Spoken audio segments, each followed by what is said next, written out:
Ayun, mga anak. At next, ano namin, ang daming content. Ano pala yan, sequel? Kumunted na kayo na kumunted ah. Ayan po. Pakita ko sa part 2. Ito po, part 3 po ng ano, ng day Day in a life. day in a life namin.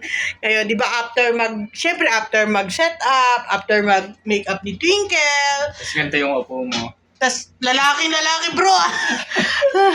Tapos ayan, ngayon mag-reading na kami.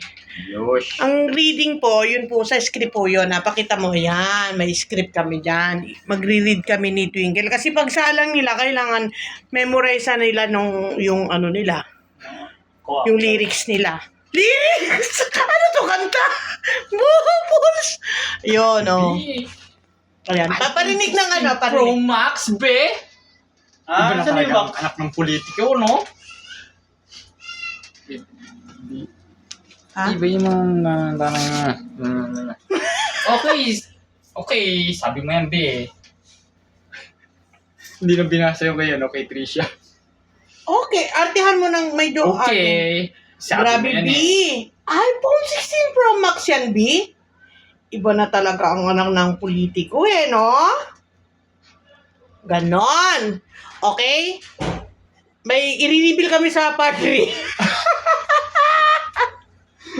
Ano yung review na? I-reveal namin kung ano yung inaano namin. May masabi lang na, para lang sundan Para tayo. may ano, Surprise. Ma-curious sila, sundan nila yung mga ano Tapos natin. hanapin nila asan po yung part 3. Eto po. Ay, hindi. I-up ko na part 3 na eh. Part 3.